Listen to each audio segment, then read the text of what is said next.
This is Jeff Scott, and welcome to this week's rendition of the Top-Down Review. It is May 3rd, 2015. I haven't yet looked at the futures, but we'll look at them in a couple of seconds. I entitled today, Ready for a Break, but I didn't put either the three-letter word out or the four-letter word down after the break, because I think that's what the question is. I think we're getting close to a break point as we reach the apex of a wedge. And perhaps you have noticed how quickly we go up and we go down from the perspective of the trading range. But don't know until it happens whether we're going to break up or break down. So still a question, and should be an interesting week. As always, this is for educational purposes only. Any recommendations are in the spirit of education, not investment advice. I'm a doctor, not a broker. I am fully independent at this point. Never have owned any software companies or trading companies. And anything that I do because for the spirit of education and to give back. No one pays me for this, and no one pays me to mention positively or negatively any products. Trading involves risk, and you alone are responsible for any decisions that you make. Whenever I do education, to me, it's always about teaching you to become your own guru. And that's very important to me. And these are some of the folks that I've learned from. And I'll just highlight, beginning with O'Neill and the disciples of O'Neill, accelerated by Woodward and Brown investing, and really have honed my buy and sell signals in trading with the things that I've learned from John Person, including some of his outstanding indicator sets.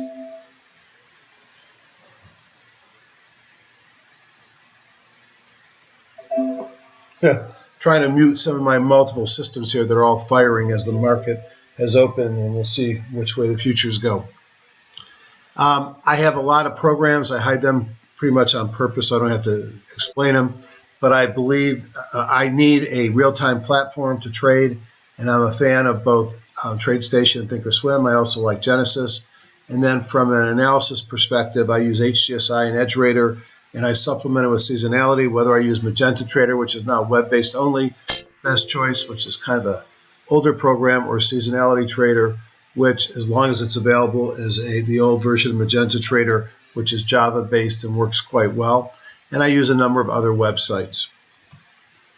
Market thoughts, as I've said the last number of weeks, topping is a process. And sometime we'll see the markets are going to peak, but one would expect to start to see divergences prior to that happening, which may or may not be in the market right now. The major indices, big move up on Friday across the board, except for bonds. NASDAQ and Russell, they dropped out of their trading range last week and then popped back in or close to it on Friday. Was that a bear trap or a precursor to coming attractions? As part of my weekend review, I always take a look at a lot of charts. This time the number of charts was probably in the neighborhood of 600. With rising rates, that was good for banks and insurers and bad for utilities, REITs, and MLPs. Airlines continue to fly, as I said last week, where I titled it Come Fly With Me. Base metals moving up, including such things as ore and copper. Imagine that. And semis and biotech certainly bounced on Friday. In fact, speaking of Friday, this is just a snapshot of my sector watch from TradeStation. This is a thing that comes with the person indicators. And you could see across the board in every one of the different sectors, whether it was home builders, whether it was banks, technology, consumer discretionary, and so on, and staples, so on and so forth, except for maybe social media, they were mostly green.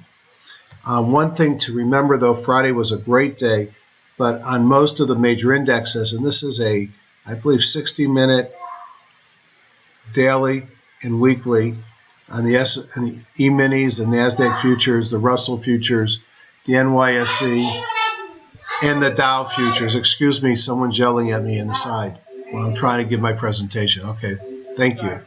And I've got 60 minutes daily and weekly, and you could see across the board midweek we got sell signals on the daily, and some weekly are still in a buy. Here's the Russell futures, which were weaker, and they had a sell weekly signal as well. This line would be the end of the day or beginning of today, Sunday, and there really hasn't been much change yet in the futures. and the NYSE are not futures. As always, I say stock patterns are cyclical. You need to know where we are. And frankly, we continue to have bisected off just the top of this, and we are in a very narrow trading range, and perhaps we're coming off the bottom, so maybe that means the week will start off positive. One thing I put here is that you need to know where you are in the market, and when you know that the market's just starting a bull run, you could be aggressive, buying stocks, buying calls, selling puts, doing cover calls, and bull put spreads. When the market's starting a bear run, you could be doing bear call spreads, bear puts, selling calls, shorting stock, or doing contras. But when we're in this market we are, remember cash is a position. Smaller positions are safer when you have questions of direction, and you could be selling premium out of the money puts and calls to generate some money to offset what's not happening in the market.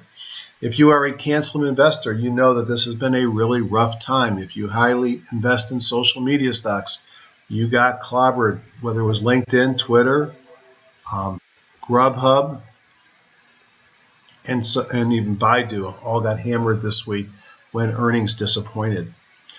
Speaking of earnings, you need to know your news and earnings dates. And on the right comes from levitt.com. Here's the email address. You need to know where your stocks are. And on the left is some basic economic releases. And on Friday, we'll have our non-farm payrolls and private payrolls for April, and those are typically market moving. This is my comment. It's a judgment call to hold stocks over earnings dates. I do it frequently, and sometimes I protect myself with puts. And excuse my French, shit happens. And typically when I don't protect myself, I get hammered when I buy puts, like I did on my Skyworks position. I lose a few bucks on the puts and make it on the stock. But it's bad judgment to not know when your stock earnings dates are scheduled. I do love seasonality, and as I said, I use a number of seasonality programs. One of the neat things about EdgeRater, it's sort of a Swiss knife of tools, and they have a thing called historical performance, which is their version of seasonality. And to be fair, it's probably not the same depth and same algorithms as a full-blown program like MagentaTrader.com or Seasonality Trader. However, if one looks simply at from today's date over the next 2 weeks, months, so on and so forth, you can identify some stocks, OBTI, which I think has already moved, McKesson, Dollar Tree, Sanderson Farms, that have a high likelihood of going up. These are all at least 8 out of 10 up moves over the next 4 weeks. And you could see with AXDX, 9 out of 11, 16% move. Sanderson Farms, 10 out of 12, 11%. VHC, 10 out of 12, 16%. McKesson, 11 out of 12, 6%. That's a $200 stock. So I like to find stocks with strong seasonality, and then I look at their technicals and vice versa to see if there's a play. My process on the weekend, I spend a lot of time reviewing my current position, setting stops, reviewing prior week performance. I'll show you what I do. I do my top-down review, and I create a number of watch lists and master lists for the week. And then I scan these watch lists looking for setups and signals. And my favorite signals to take for buys are high closed dojis, persons buys, and some of the things I find with HGSI, which I'll show you. And then I look at all the charts that are in my watch list, which again is typically 600, 700, 800 charts. That's a full day. During the week, I want to spend an hour or less, and I cut that down. And rather than looking at 800 charts, I just look at the charts where I'm actually having a buy signal occurring that day. Agenda, as always, we'll go through some introductory comments, look at the market, do a top-down analysis, bottoms-up review as time allows, and then say goodnight.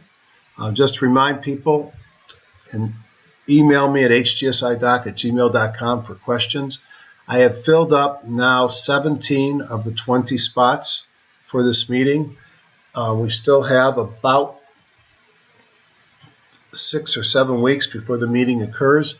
I'd love to fill the last 3 spots as soon as possible because I can get additional hotel rooms probably for 2 more weeks, and then they're going to raise the rates because I've already used up our allotment, which was 15 rooms. Here's the basics of what we're going to study and when. It's at a beautiful resort hotel and one worth bringing your loved ones. And it's really about a couple of traders, George and I, and whatever guests we bring, helping to teach you how to become your own guru. And we're not here to sell you anything. We're here to help you use the things you've already bought. And as I said, we're filling up as we speak. Registration is $1,000 per person. The current hotel rate is $199 per night. And once you get here, from Saturday morning until the end of the meeting on Monday, you don't have to touch your wallet. You don't have to touch your car. I'll feed you breakfast, lunch, dinner, Saturday and Sunday, and you'll go home not only with great education, but with copies of all the presentations. And if there are any Thinkorswim indicators that we use, we'll provide them to you at no charge. And again, $1,000 a person. And I'll be joined by George Lee and Chris Wright, the proprietor of EdgeRater. And again, this is not an HGSI meeting. This is not a Palos Verdes meeting. This is a unique meeting where we are not here to sell you anything except to teach you good education. That's one of the things I've always loved about the PV meeting. There's no upselling. And hopefully many of you already have these tools and we can teach you how to use them better. And that's the beach, and it's a great place. So I may have to do some resizing because I switched computers at the last minute. And so there you go. You can see it's for a much bigger monitor. So let's see if I click this, if it grows on me. Nope, it grew, but where did it grow? Come back.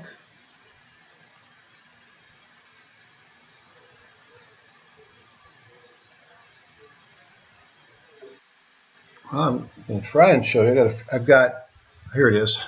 I have 6 monitors and all in an array now, thanks to John Goebel, who introduced me to a company called Digital Tigers, and my stuff goes all over the place. I just found those. All right, let me open up and look at a couple of things to start. I always like to review where we've been and get an idea of what the market has been doing as I start to think forward of what it might be doing this coming week. And my date's wrong. It should be 10. I never updated the date, but you'll see this is the stuff through today. So I start with this is called the group performance analysis. And I take all those different watch groups that I put together and I look at their performance from end of day Friday to end of day Friday. It gives me a sense of what the market is doing. And then it also gives me a sense of what my types of stocks are doing. First thing you should notice is that there's just a couple of groups that are green, or black, which means green, over here. And the rest are red, which means they were losers. So the vast majority of my lists lost money. Now, I don't buy 5,000 stocks, so I'm not buying what's in these lists. I'm really using them, the pond to fish from, and to give me a sense of what's working or not working. This was not a great week for growth and canceling investors. You could see S&P 500 was down a little bit less than 0.5%. The HTS 100 was down 2%, and the IBD 50 was down 4%. Some major blowups, as I mentioned earlier. Now, this was not a week for beta, as high beta stocks were down nearly 5%. And when I do that group inclusion filter and I find the stocks that are most prevalent in our scans, that group was down over 5%. So suffice it to say, this was not a great week to be an HGSI style growth investor. Now, I'm a believer in the style. I've been doing it for a decade or longer, and I've made a lot of money. But what I've learned is I don't care if you're a cancel investor, if you're a growth investor, if you're a value investor, there's an ebb and flow in the market, and there's also an ebb and flow of what works. And as of last week, growth was not in vogue. And you could see that the stocks, even the sprinters from Gilardi, down 4.5%. My buys, which doesn't mean I buy them, I'm just putting together a watch list to watch, they were down over 3%. And had I held all my stocks from last Friday, or I didn't have hedges, and that's the key, I have a lot of hedges in play, I would have been down 2.5%. So it really shows you it was a tough week for people who invest in growth. Now, one of the things that I like to do is to play the contra ETFs when I'm having a concern about the market. And you could see, and this is the one that I went with big, is TZA. When I say big, I have 500 contracts, option contracts in the money that I started the week with TZA. And then I sold some calls against those contracts, or some of those contracts, as TZA started to move in my favor. but you can see TZA was up 9.39%. Emerging markets, these are contras, which means they go up when that market goes down. Emerging markets EDZ was up 5%, or near 4.5% rather, and the spider 3X bears were down 1.2%. If you think about it, you take the minus 0.44 of the S&P, and the spiders behave the opposite. So if the contras are the opposite, so the spiders are down 0.44, then one would expect the contras to be up 1.2, 1.3, and be up 4.44. And since they're 3X, that's where the 1.3 comes in. So bad week in the market for growth. Did we fire a Hindenburg? A Hindenburg is a controversial signal that is created with certain criteria, such as new highs are less than 2 times the new lows. McClellan has dropped below 0, but the moving average on the S&P is still rising, and both new highs and new lows are up above 2.2%. You look for a series of these to fire. The last fire we had was 316, and you could see that we had 3 out of the 4 criteria. The one criteria that we didn't hit is that we are less than 2% on the new highs and new lows. Bucketology. We'll start with the ugly and the good. This is ugly, and this was Thursday. What this represents is a pie chart demonstrating that 70% of the stocks in the S&P 1500 were trading below the midline of their Bollinger Bands. That is a bearish signal that tells you that the market is in a funk. However, and I went on the board Thursday night and said, with 34% or so of the stocks in the S&P 1500 trading below the lower band, 70% below the midline, but nearly half as many, 34% below the lower band. And my comment on the board was, I've tracked this for years. I've got a nice wall chart that I put together, and when I see this, I know the market reverses within 2 days. And I was ready, and the market reversed. That's ugly, but ugly is good, because when it's ugly, it means the market's about to turn. This is good, where 88% of the stocks are, this goes back to October 28th, where 88% of the stocks were above the S&P, were above the midline of the Bollinger Bands in the S&P 1500, and 30% were above the upper band. But good may actually be bad, because this was the top of the market before, at least from this measurement, the market started to peak and roll over.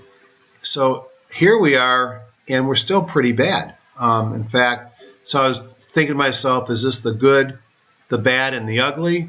And I think we have to see. You can see we came off that 34, but we still have about 15% of stocks below the lower part of the Bollinger Band. So what does that mean to me? It means I got to be cautious that we're not out of this bear market. It also means that I know that the odds favor over the next day or so to continue to go up, because when we get that far oversold, I usually see recovery. But this is still a bearish sentiment with that 63%, and we'll bear watching from that perspective. On the major markets, Ian had a nice blog about this today, but you could see that we've been in chop really since the PV meeting in March, but at least since March 16th. And just to give you an idea of chop, every time we get last couple times we had kahunas to the downside, the next day we responded to kahunas with the upside. And we ended Friday with kahunas across the board in the major indexes. So maybe there'll be some follow through, but in chop, they have a tendency to flip-flop on a daily basis. So we'll see. This could be the start of a move up when you start to see those kahunas to the upside. But I really think we got a ways to go to see if that's going to happen. So that gives me sort of a sense about where the market was. Another thing I like to do is I like to look within TradeStation. And let me bring it back over. It's great having 6 monitors, but I have to look and see where everything opens up. Because during the day when I'm trading, I do a lot of different things. Too many things, frankly. And I think I'm probably nuts to have this many monitors, but it just looks so cool in the advertisement. And it is cool. And the best part is, I don't need to have 6 notebooks on my desk. I just use a tower, and my wife's happier with me. And for those of you that are married, having your spouse happy with you is always a good thing. So I like to look at my elder indicators on the major indexes. And on these views, I'm looking at 3 or 4 things. I'm going to look at the color of the price bar with the knowledge that a red price bar means that you have weakness in that market and you probably should not be going long. You can be in hold or a short position. A green price bar means that the market is bullish and it's okay to be long or hold. You shouldn't enter new shorts. In a blue price bar, it's doctor's choice. It's trader's choice. These red dots that are right at the top of the price bars here are the daily and the weekly, and sometimes I'll see them underneath. Those represent a MACD divergence scanner, and it lets me know that I'm at risk of having some MACD divergence. And then other things to pay attention on these charts, the cyan and the magenta larger dots that are moved away from the price bars, those are actually persons buy and sell signals. They're available in Thinkorswim. They're also available in TradeStation and in Genesis Trade Navigator, and they become an instrumental part of my trading, especially within radar screen as intraday signals and during using the scanner to find good stocks. So if we look here, we also see the high jump bars at 66%.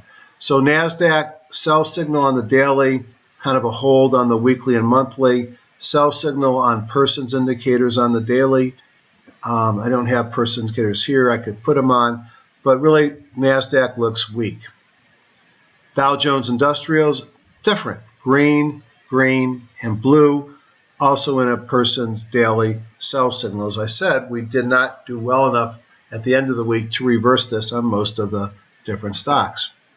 But at least here we don't see any MACD divergences, and we've got a green bar. On the S&P 100, green bar, blue bar, buying windows open, still in a person sell. And the semiconductors had a huge day on Friday, enough of a huge day to have that blue bar pop up, making it a buy signal, green and green. Semis, from my top-down review, look at things that Ambarella and Skyworks as an example. Cyber might be another one, are probably in fuego, as Kramer likes to say. Look at the NQ1, the S&P cash markets. Green, green, but on a person sell signal. Look at the S&P futures, green and green, again on a person sell signal. NASDAQ futures. Interestingly, you have a difference between the cash market and the NASDAQ composite, but remember the NQ is the NASDAQ 100, so maybe the larger stocks in the NASDAQ had held up better than some of the smaller stocks. But you could see still on a person sell signal, has some MACD divergence, but at least it's blue a little bit. And then you look at the Russell, you expect to see weakness, and you do. Red and red, you see the MACD divergence up here, person sell signal. Now we're way below the auto envelope, and usually when we get this far below, it's a nice reversal thing as well. And then here's IWN, give an example of the cash market and the Russells, because for whatever reason, TradeStation doesn't give it to me, which means I'm not paying for it, and you can see the red on the daily and the weekly with MACD divergence and a sell signal from John Persons indicators. So a mixed bag at best, and as I said in my introductory comments, the weakness is mostly in the NASDAQ composite and in the Russell 2000, which, oh, by the way, those are the exact places that as high growth stock investors we fish from. Just to give you a quick view of how I use some of these things during the day is I create a massive radar screen, and this radar screen includes major indexes, the overnight futures, the Direction 3X bulls and bears, assorted ones, the sector ETFs, stocks that I'm interested in, and then about 800 stocks I call my tigers. And I'm monitoring them during the day for my favorite signals: green candle lows, red candle highs, ISO failure, squeeze, mobile breakouts, breakdowns, pocket pivot, Bible gap up. So for example, I'll fire out signals on all the stocks that are having Bible gap ups, not on end of day data, but I get the gap right away because the gap up is in the first, at the open, and it gives me what percentage of the necessary gap it gave me. And then one by one, as they hit the volume number, I end up getting them. And you can see that some of our favorites here, Century Aluminum, I'll probably talk about if it's time to get back in aluminum, Expedia, FireEye had earnings come out. Gilead had earnings come out. Nutrisystems, I'm not sure if they had earnings. I think they did. Skyworks had earnings. So unlike some of the social media stocks that blew up with their earnings, these were several stocks that gapped up on earnings. And you can see the ones that are red, like Athena Health actually gapped up and then crashed and ended up the day down 7.3%. Same thing with America, Axle, and Manufactured. Now, as I go down here, you can see John's indicators on daily, weekly, and the first batch is going to match whatever timing I have set up, which is probably daily over here. So I could change this to weekly, I could change it to minute, and then the first section is going to reflect that session. And what I have here is I get trends and reversals, but what I'm looking for are the flashing lights telling me that something's going on and a new signal is fired. So URI fired a signal. Now, if I go and I look at my charts,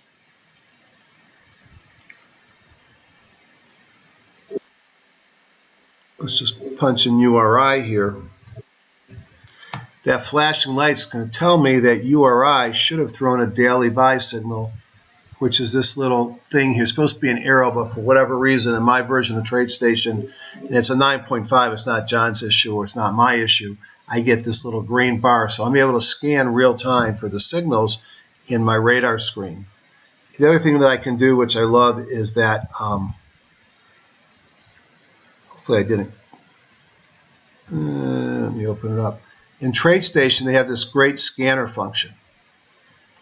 And so I built a lot of scans reflecting John's stuff and my stuff and other stuff, and I combine them in various ways. And I'll talk tonight probably about some high close dojis and what they are and why I love them so much.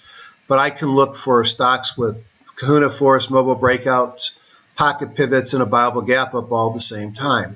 I can look at person sell buy signals and person sell signals. I can look at high and low close doji. So there are a number of different things that I'm scanning for intraday and end of day, looking for the best stocks. All right, enough of that. So I think at this point, let's go into, let me pull this. This is one of my other favorite charts that I look at. And this is an intraday chart.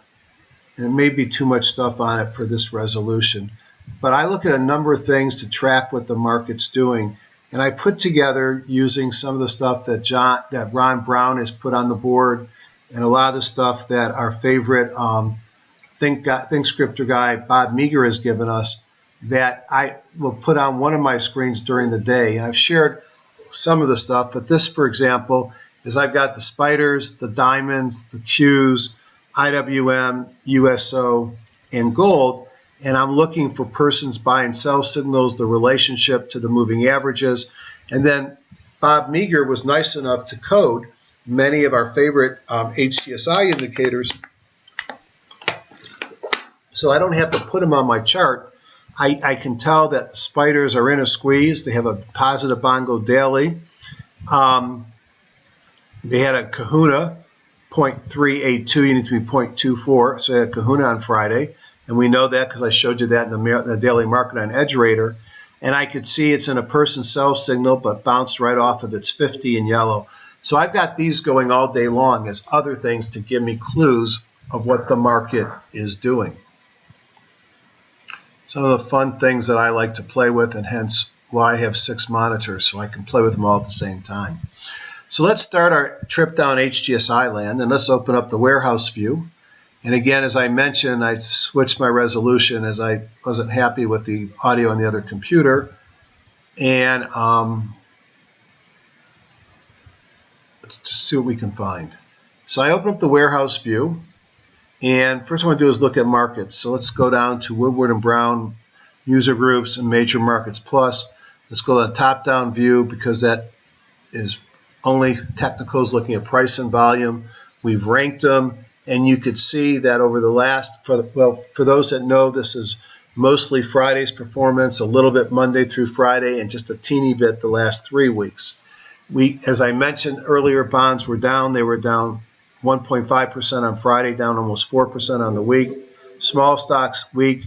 NASDAQ, the Dow Jones Industrial, Philadelphia Semiconductors actually did okay on, if you look at that period of time. Over 5 days, oil volatility, silver, gas, semis, and gold. Over 1 day, it was semiconductors leading the way. Let's take a look at the favorite ones that I go through, get a sense of the market, and why I think that we might be getting closer and closer to a breakout, which is easy to say because ultimately we're going to break out at some point, and every day we're a day closer.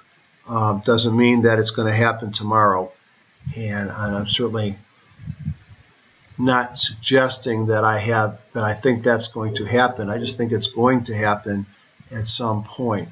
So again, as I told you before, I got to resize everything at least the first time. Almost there. Excellent. So this is the S&P 500, and I leave my markings on week to week as I've been talking about it being in a trading range. So let's just go into the moving averages. So I've got magenta is 8, green is 8-day exponential, 17 simple, blue 50, and red 200, which is down here. You can see my trend lines, and if I just carry out again from this week,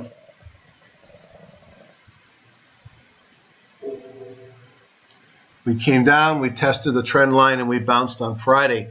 But notice how far apart this trading range was here and how close together the trading range is here. And what that tells me, I'm afraid, is that we're going to break above or below. And we've tested this one 1, 2, 3, 5 times. We've tested up here 3 or 4 times. These are pretty strong areas of support and resistance, and they're getting closer and closer together where you now have a 3 or 4 day run before you get to the top of the range in reverse. And we almost in 1 day covered.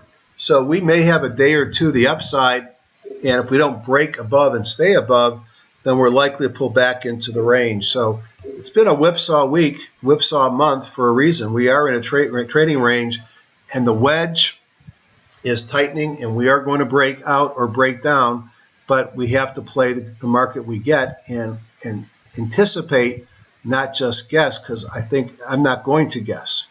If I look at the Dow Jones Industrials, similar pattern, and as I mentioned, several of the indices actually broke through their support on Thursday rather, but you notice that come Friday, we got back into the trading range and ran all the way up to the top of the trading range. There's no room for this trading range. This market is either going to break above, and the beautiful thing would be to break above, come down and test, hold support, and go out and take in new highs. That is the bullish scenario. Of course, the bearish scenario is the opposite: break below, retest, and then big breakdown, and maybe go all the way down to the 200-day moving average. We're going to go one way or the other. It is sell in May and go away, which would bias me to the downside. But it wouldn't shock me to see another run up before the end of May, especially with the lousy numbers that we had for the first quarter. If we start to see revisions of the GDP up, if we see the March employment numbers get revised up at all Friday, if Friday's numbers look anything good, it wouldn't surprise me to see a rally, albeit one that might be short-lived. And then we'll start looking at things like this line here as being possible new support. And that, frankly, you don't have to agree with my trading ranges, and frankly, I don't always agree with my trading ranges, but there might actually be a trading range, that's sort of in this range or a little bit below that. But regardless, we are getting tight, and we're going to break one way or the other. Let's look at the NASDAQ. The channels are pretty wide here. We're coming off the bottom of the channel. I wrote this one here as I thought this could be some resistance. But the NASDAQ, because it's starting off low, it has the opportunity of a much larger run before it gets into obvious resistance. The Russell 2000, here's the sort of the canary in the coal mine, perhaps. They had been in a rather steep upward channel, came out of the channel last week and broke down. So the NASDAQ, excuse me, the Russell here is the weak sister. Let's take a look at the VIX. The VIX really didn't do much last week. It failed here at the 200. It's at a complacency level that, in my experience, can stick around for a while. However, it's out of such complacency that some of the bigger market drawdowns started. If you look at the dollar, we used to worry about the dollar getting too strong. Now are we worrying about it falling too fast? And you can see it had an okay day on Friday. And if the dollar's weakening, that means oil must be going up, as it is, and clearly in a new uptrend. And it probably means gold and silver didn't have horrible weeks either. So let's take a look at those. Silver here, you know, 1, 2, 3, actually down on the week, but up at the end of the week. And then gold, not really doing much, and certainly not benefiting for the drop in the dollar. So I put that all together, and I remain steadfast in my thoughts that we are in a persistent trading range that's getting narrower and narrower, and at some point I'm looking for a break, and I'll probably buy the retest or sell the retest and not jump and sell the first move. From a industry group perspective, as we've talked before, there's about 176 in HGSI, and if we looked at the 2-day force to see which ones are moving up, you see that we've come from just, I think we had 8 or 9 last time, and we're now up to 51. If I look at to the downside, I have only 1. And that's interesting because if you think about the strength that we've seen in oil explorers, this is the weak sister. And let's take a look at a couple of these charts and get a sense. I'm going to switch to my favorite view. And you can see the redness coming in the force in the daily bongo, a kahuna to the downside down here and a pocket pivot down. So Rosetta Resources stalling, S&M Energy failing at the 200-day moving average and stalling. Marathon Oil really has run up nicely, stalling right before the 200-day moving average. So these don't look horrible. Same thing with Continental Resources, but I think it's meaningful when you see that the what had been a leader is now the only group that ended the week to the downside. If I look at 5-day force, that might be giving me a better signal that over the last 5 days we've had 66 groups to the downside, including Biotech, which did have a reversal of sorts on Friday.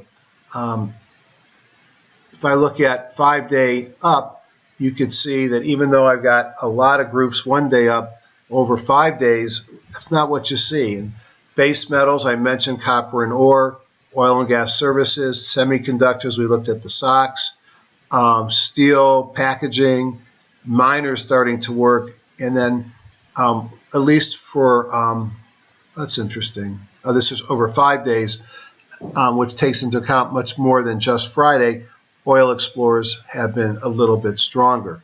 So if I look at the 2-day up, it won't surprise me that biotech has made it back up, especially with what happened with Gilead.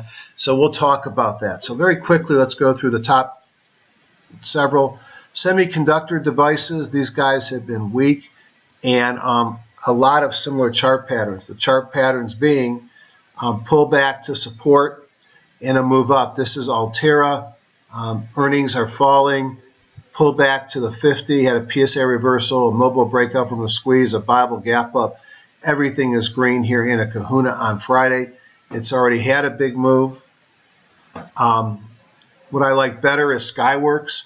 Skyworks is one of my plays when an uptrend pull back to the 50 and have a kahuna, in this case a kahuna and a pocket pivot. We change to this view. You could see how we're starting to turn mostly green up above, and we had a mobile breakout from a squeeze, pocket pivot kahuna. I like Skyworks a lot. I had a position, I protected it with puts, which turned out to be not necessary. But what I do is I sell calls up high to buy my put with the premium. NXP Semiconductors, a similar chart pattern. What I really like about Skyworks is its earnings per share growth rate. NXP is another big mover, and I think they're buying Freescale if I'm correct. But you notice clear uptrend, sideways, pull back to the 50, breakout with the kahuna. Like NXPI as well. Intel, not so much. It's below the 200, but it's had a nice move off the bottom. Don't see much earnings per share growth. And another of my favorite charts is our favorite stocks is AVGO. Got a little bit deeper below the 50-day moving average, but it had a gap up on Friday, and I'd probably wait till it gets above the 50 before I go nibbling. But this one looks interesting. It had a kahuna as well. And then Micron makes the list. I'm less interested. It's well below the 200. And anything else here?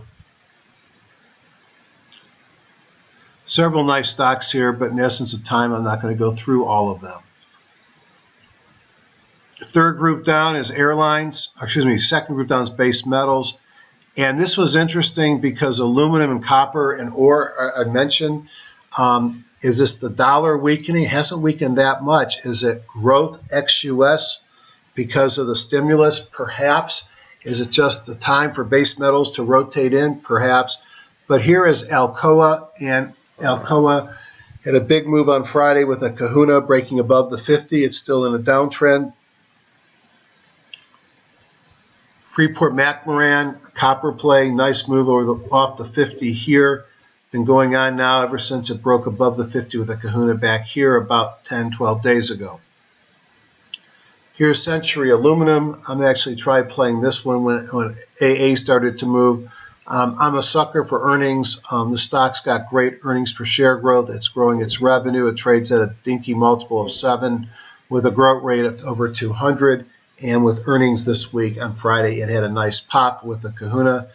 And I also have a position in Techminco. We talked about this on this program. It's an ore play as well as a coal play, and it's moving up towards probable resistance at the 200-day moving average. All my technicals up here are green. It makes money but diminishing earnings growth, but pays a nice dividend. The next group I wanted to look at is the airlines. I called them out last week, and they didn't let me down. Probably my favorite two are, favorite one is JetBlue. This is Southwest. Southwest has been rolling over slowly, and that's bothersome. However, when I go to a weekly chart, you could see a pullback to the 50-week, and I'm just waiting for some momentum to come on and lift this stock. We had a big update on Friday. This is a high close doji, so let me take a couple seconds and introduce you to one of my favorite signals. So we'll go back into TradeStation, and let's see one thing that I know I'm going to like.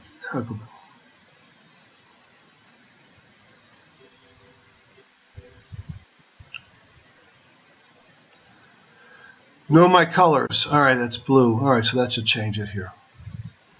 So John Person's written a number of books, and he's become a very good friend of mine and mentor, teacher, and I've actually picked up a number of his products. And let's see if this is going to actually work for me. Come on, change stocks. All right, now it's changing. All right. So John has studied a lot of different candlestick signals and different patterns. And a pattern that he's introduced to me and to many others is called the high close doji. And if you watched the last time that I did his room, and I invited most of the people who get this email or get this invite from my webinar, I showed you how, let me just get to what I want to do here. Let me turn off the pivots. That a high close doji is defined, the stock's got to be in a downtrend. It has a doji day, and he has a specific definition of what percent the height of the body can be versus the entire candlestick. Then you have 2 days, and I think the software is programmed for 3 days, but I thought the book said 2 days to close above the high of the day on the doji. So here is AVGO, and you could see it had a doji, sort of a stopping candle on the way down. Here was a stopping candle on the way up. And unlike the traditional evening star that requires things like a morning star that gaps in a specific 3 candlesticks, he gives you a couple of extra days to have an up move closing above the wick on the top. So this is a downtrend doji, close above the top of the doji, and that is a high close doji. Interestingly, it also occurs at the same time as a person buy signal. And I have found that this is a very powerful trading signal. Here it is again with Southwest Airlines. So let's see.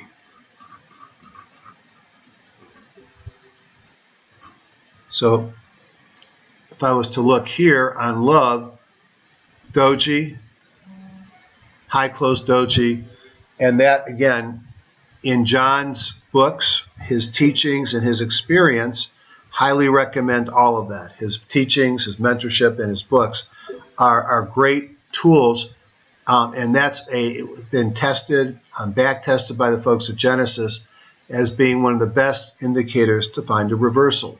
So high close doji on Southwest Airlines. JetBlue, just what a move. Lower left, upper right, relatively tight, great earnings per share growth. All it needs now is a dividend. Delta Airlines, it's kind of been going sideways for a while, kind of reminiscent of Southwest Airlines. It did not close above the high, so it's not a high close doji. But if it closes above the high tomorrow, it will be a high close doji. It makes decent earnings, much more than its growth, its PE. I think it goes higher like the rest of these. United Continental pulled back and tagged the 200 in a downtrend, clearly a lot weaker than the others. And it looks to me like it too had a high close doji. And then I get SkyWest, not a doji, so not a high close doji, but a breakout, sort of my superstar move with a Bible gap up, mobile breakout from a squeeze. At Kahuna, all it was missing was a pocket pivot. Pays a small dividend, great earnings per share growth rate. American Airlines pulled back, looks a lot like SkyWest, like Southwest and Delta, been going sideways, but at the same time, its earnings per share opportunity is growing. So I see a lot to like in airlines as I did last week.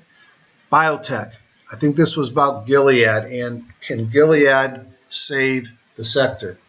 And I think the answer is a big maybe. Gilead had been in, let me play around here a little bit. I love doing trend lines. Too many times, much listened to Harry Boxer, I think. Somewhere around here, we could probably draw a trend line. And I'm looking at the high preceding the most recent low, I guess, to draw that one. And then I'll draw my support line somewhere in here, looking at the low, the prior, most recent high is here, and this is the low from that run.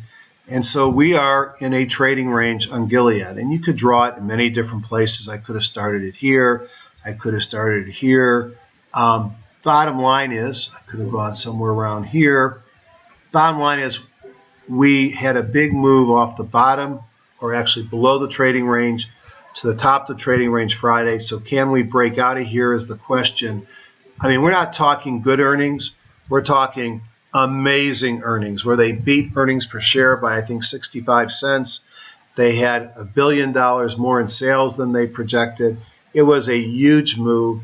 The stock was up on Friday I think $5, $6. It was up $4.50, up the entire day, and the numbers wiggled a little bit after the after-hours announcement, which is why you have to be careful playing after hours.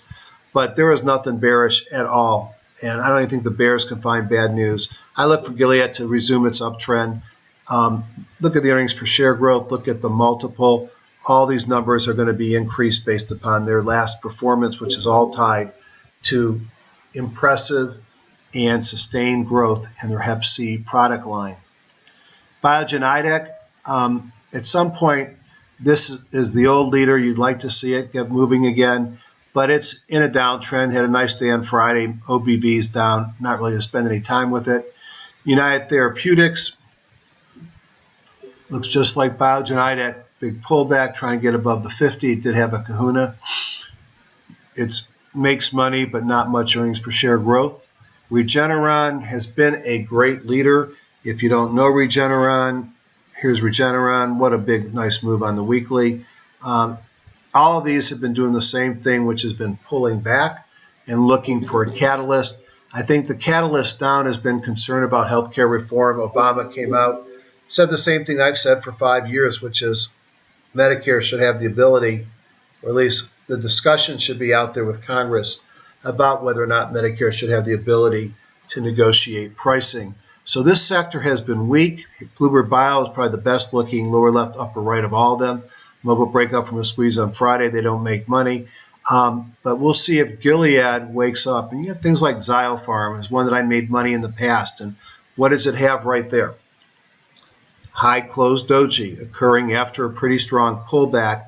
I made money on the uptrend. I got out. I'll probably buy the stock again as it's gotten cheaper, and it's got a wonderful buy signal in there with a high closed doji. So I'm going to go backwards, look at semiconductor manufacturing, Teradyne, Lam Research, and KLAC. So Teradyne's trading range left to right. Breaks out, must be earnings on Friday with Bible gap up, mobile breakout from a squeeze. Not real impressed with that second quarter out, but I do like this quarter. The next quarter looks very impressive on earnings. Lam Research, sideways, had pulled back. Big gap up here, kind of pulled back into, we'll be squeezing soon. I would tell you, with all these moving averages coming together. Good day on Friday. Consistent earnings growing here. And then KLA 10 Core, in a severe downtrend, but look at the earnings that are going to start to come into the stock, which have been losing money. So not nearly as attractive as the semiconductors themselves. Mortgage finance, I think we're getting crazy on mortgages again. I'm probably going to buy a house, and I looked at, do I pay cash? Do I get a mortgage? Went to my investment advisor at BNY. And this is what makes me nervous. And he basically said they'll give me a credit line for a 7-figure credit line to buy my house. And the interest rate's in the 2s, and I can pay it back when I want to pay it back. I think we're getting loose on credit again. Not that I don't think I would qualify, but I think I'm not bragging or saying anything except it just feels like credit's loosening up. And that probably is dangerous. Aquin is not one I touched because of all kinds of legal issues, but it had a Bible gap up on earnings Friday with a kahuna. Ellie Mae, lower left, upright, nice chart pattern. Move up off the 50 on Friday, Bible gap up on earnings, I believe. Don't know much about ASPS. North Star Reality Finance, again, charts ugly, 8.4% dividend. American Capital Agency, charts even uglier. Bingo here, huge dividend, 12.7. I'm surprised that this group is up here so high, probably driven by the first couple that had earnings come out. Containers and packaging, not the most interesting place in the world, but I really did like Sealed Air's chart. Uptrend sideways to the 50, and kahuna out of a squeeze. Now, I don't know if that is a high close doji or not. I have to measure the height of that candlestick, but I'll cheat and just go look down here and see. SEE. So there's no question that I've come to find that the stocks that I'm finding on my scanning and reviewing, and the stocks that I like, just a high percentage of them are high closed dojis. Rock 10, trying to get back to the 50, not as good as Sealed Air. Berry Plastics is one I made money on the way up. It pulled back in, might be setting up for another nice buy. Just didn't like the quarter out's earnings, but I've also learned over time that 2 quarters out earnings projections are very much subject to change. Specialty Pharma, Valiant, one that we've talked about a lot here, a serial acquirer. Its earnings were better than expected, and they raised future earnings and revenue targets. Nice lower left, upper right. I've been in the stock since the 30s. I know Bruce and others who participate in HGSI have probably in the same price range or even earlier. A great earnings per share growth much more than the PE. It looks like a biotech, not like a regular pharma company. And I think this one goes higher. They also have the benefit of lower tax rates. Nectar, I don't know what's to like about this except that it had a huge move on Friday, but in a serious downtrend, must have had earnings or news. Alkermes, pull back to the 50. That might be a good buy, to the 200 after a bingo. Don't like the earnings per share growth. Receptos, Kramer loves this company. Pull back to the 50 with the kahuna. Might be worth doing some research on. ESPR, another no revenue, no earnings, darling of Wall Street. Pulled back, got close to the 50, had a kahuna come in. So the specialty pharma groups looks to be doing well. Ag chemicals, I noticed that Mosaic looked pretty good, so maybe it's fertilizer time again. Here's Syngenta, agricultural chemicals, too late, Bible gap up on Friday. Monsanto, seed guys, great earnings per share growth coming in after a couple quarters of reducing earnings. Much more earnings growth than multiple. Got above the 50 with a kahuna. Mobile breakout from a squeeze and a Bible gap up might be worth looking at. And Mosaic, like many of the other stocks today, actually showing this gray bar, which is a bingo, which is being trashed, and then having a kahuna and a pocket pivot and a mobile breakout after the trashing. It's got good earnings coming in, and maybe from a seasonality perspective, it might be something. So I'm just going to quickly show you how I would answer that seasonality question. And the one I hit is Seasonality Trader. So let's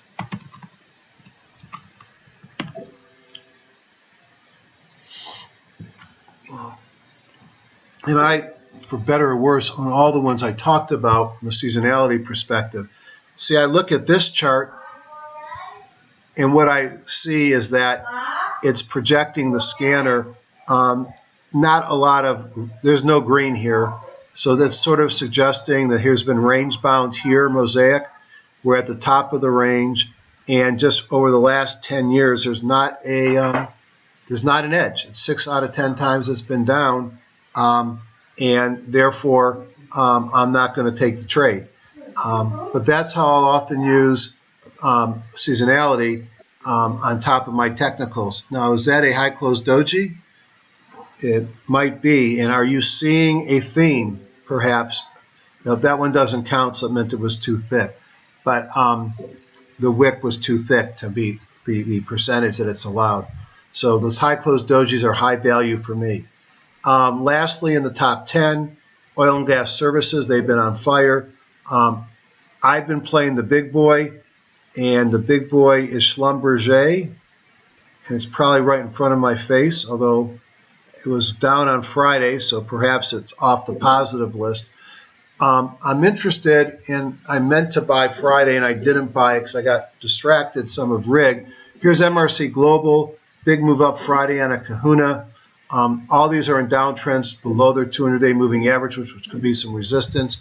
Here's RIG, downtrend for years, moving off the mat, pays a 15.9% dividend. Here's ESV, similar pattern, down off the mat, way below the 200, pays a 2.2% dividend. Here's Seadrill. I thought they canceled their dividend, but in the past they paid as much as 15%. The big kahunas in oil services are Halliburton, and you could see a nice uptrend ever since the beginning of this year off the bottom. And SLB,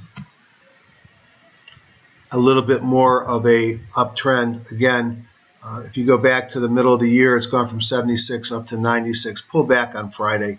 A little bit of weakness, but certainly the big kahuna in the group.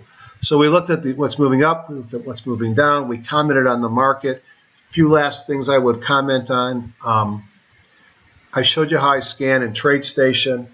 I also could have shown you, let me see if I have it open and get off my personal stuff.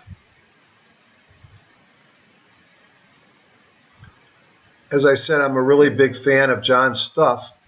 And so I could actually go into Thinkorswim and look across all stocks, put my price there. And of course, I've got to make this fit the screen, so excuse me on that.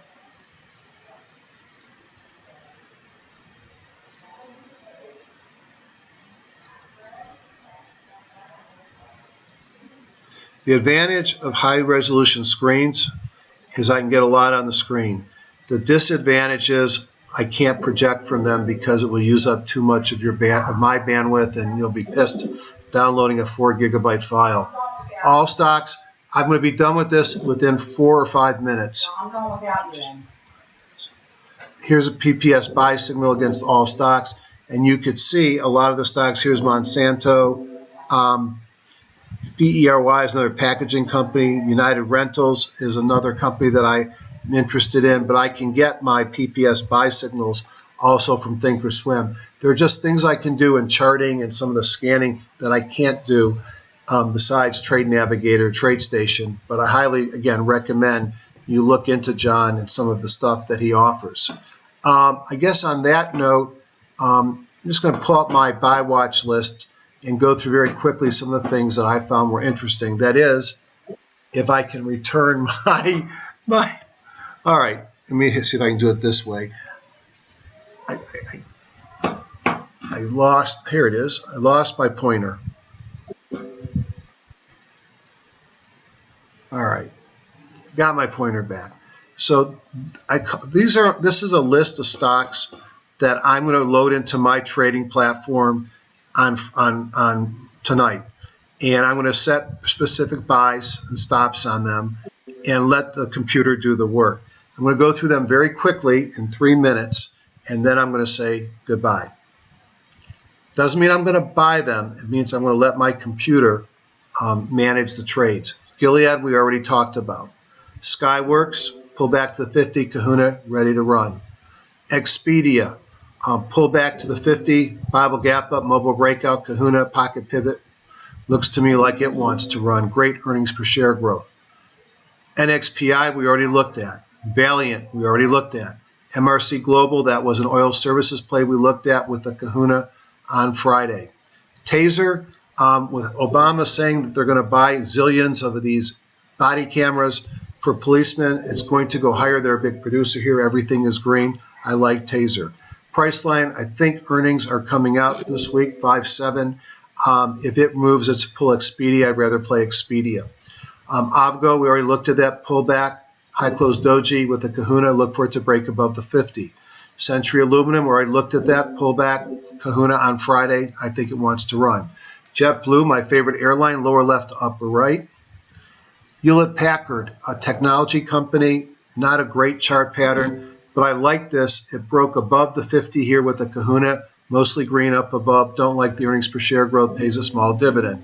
Sealed Air, we looked at this, sideways, kahuna off the 50 and a high close doji. Tesoro Petroleum, a little bit of a pullback on the 50 with the kahuna on Friday. Everything's green here. Mobile breakout from a squeeze. Great earnings, small dividend. Vulcan Materials already made its move. I might let it come back in some, but kahunas, pocket pivots, mobile breakout out of a squeeze on Wednesday. Earnings per share coming into the stock. Kroger Company, this is not a momentum play, but it's a failed momentum. Looks to me like that's a high close doji there. OBV getting above its moving average. I'd like to see some momentum. That's a watch, not necessarily going to buy it. Greenbrier, all the train companies popped on Friday because of some new legislation That's going to require some big investment where they're the big winners, a high close doji and a kahuna on Friday. SkyWest, another airline, great earnings per share growth. Legg Mason, one of the investment managers, pulled back deep to the 200, broke above it with a kahuna on Friday. Mobile breakout from a squeeze, great earnings per share growth. NVIDIA, lower left, upper right, a little bit loose. Earnings per share growth tepid, little dividend, but basing in a mobile breakout squeeze in kahuna off the 50. One of my favorite patterns. Cirrus Logic, similar story. Sideways move, a little bit above the 50. Kahuna, mobile breakout from a squeeze. Don't love the earnings per share growth. Ambarella, the winning way of playing GoPro, in my opinion, lower left, upper right. Pull back to the 50, had a kahuna and moved. I think it's still viable. Mobile breakout from a squeeze on Friday. Check earnings date. The earnings date is June 2nd. Juniper Networks has already had its move. I wait for it to come in before I buy it. Xiopharm, I already mentioned. Here's another interesting story. Madison Square Garden, PE of 58. It's a media and sports owner and company. Nice growth rate. Pull back to the 50 with a kahuna. I love the pattern. IDTI, another technology company, a deep pullback, a high close doji on Friday, pullback near the 200. It's got decent earnings. I'd like to see it move a little bit more to the upside. CarMax, all the national auto chains look the same, lower left, upper right. Pull back to the 50 here. We'll look for some momentum to come in to confirm. Robert Half International, another deep pullback with a bingo, but a move off the 200. Again, something I'm watching, not jumping to buy. Burlington Store, one of my favorite of the apparel industry, had a high close doji on Friday after bingo and a deep pullback. All these bingos are worrisome. Be careful. KLA Tencor, we looked at earlier. Exila Coating, this is a company that Warren Buffett bought some in. Great earnings per share growth. It's an IPO. Pullback here looks to me like it wants to move higher. Hawaiian Holdings, another airline. Total System Services, a finance, consumer finance, sideways to the 50. Broke off with a kahuna pocket pivot, a little bit of pullback. I see a flag, break out the flag. I'd be interested in going long. CDK Global, I don't know why I put it in here. It's kind of sideways and boring, but great earnings per share growth. Pays a small dividend. TriNet Group, another pullback to the 50 with a kahuna. Also a mobile breakout from a squeeze and a green candle low. And Target, high close doji right below the 50. Give me a kahuna and some momentum, and I might be interested in that name. And Sunoco LP, another oil refiner, good dividend, nice earnings per share growth. Looks like it wants to go higher. And here's a pharmaceutical company, pulled back to the 50. Now I'm going to wait for the kahuna. Great earnings per share growth. Gain Capital, sideways off the 50 with a kahuna and a mobile breakout from a squeeze. And CBPX, Continental Building Products, a breakout off the 17-day moving average, a MOBO, and a kahuna. And OrgZiff Capital Management, the asset managers showed some strength sideways here, mobile breakout and a kahuna, and I sucker for that 14.3% dividend. Orbotech, pull back to the 17. Like to see some momentum come in there, impressive earnings per share growth. Celadon, a trucker, I need some momentum to come in.